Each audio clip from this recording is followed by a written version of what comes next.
Good afternoon. Today we're going to be discussing The Outrageous Idea of Christian Scholarship by George Marsden. George Marsden's book is a work that addresses the complex relationship between faith and academia, offering a compelling argument for the inclusion of Christian perspectives within the scholarly community. Marsden's critique of the secularization of universities is rooted in his belief that excluding religious viewpoints from academic discourse not only impoverishes scholarship, but also perpetuates a form of intellectual discrimination.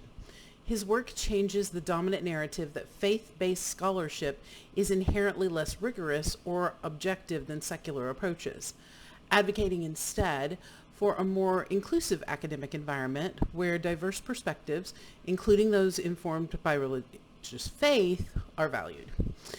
Marsden begins by examining the historical context of American universities, noting that many of these institutions were originally founded with strong religious affiliations.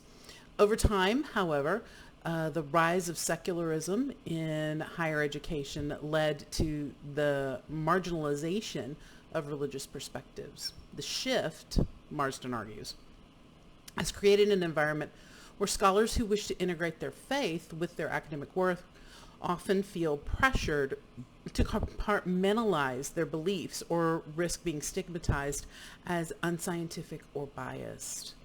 He contends that this exclusion of religious perspectives is inconsistent with the broader academic practice of welcoming various ideological viewpoints, such as Marxism, feminism, and postmodernism.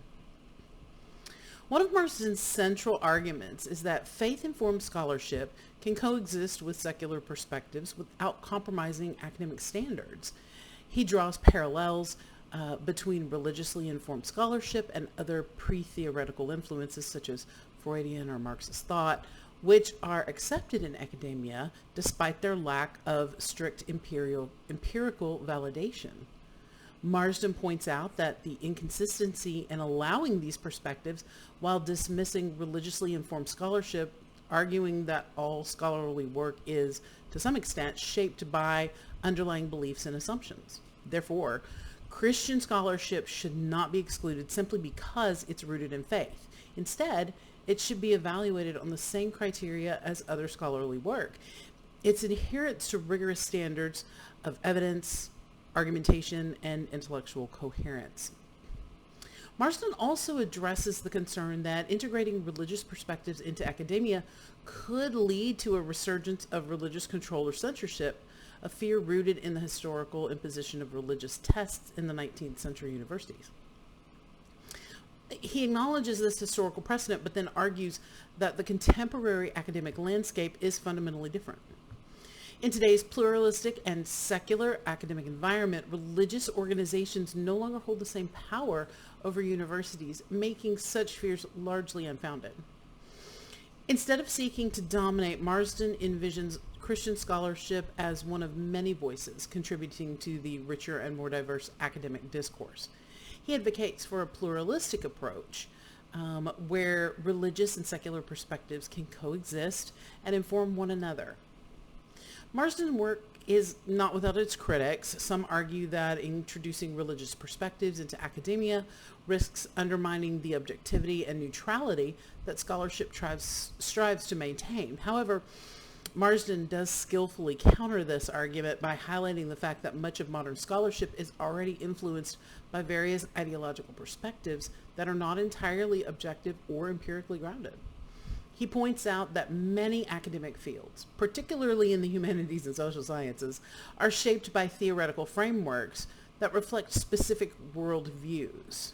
Whether we're talking Marxism or feminism or postmodernism, if these perspectives are considered legitimate within the academy, then there is no reason why Christian perspectives should be excluded, provided that they meet the same standards of scholarly rigor. The outrageous idea of Christian scholarship is a thought-provoking and timely contribution to this ongoing debate about the role of religion in higher education. Marsden's arguments challenge these prevailing assumptions that faith and scholarship are incompatible, which they are not, urging a reevaluation of the place of religious perspectives in academia. His call for the inclusion of Christian scholarship is not merely a plea for tolerance, but for a reasoned argument for the enrichment of academic life through diversity of thought. By advocating for a more inclusive academic environment where faith-informed perspectives are valued alongside secular ones, Marsden then invites scholars to consider, us, how their own beliefs and assumptions shape our work and how a broader range of perspectives can enhance the pursuit of knowledge. Thank you.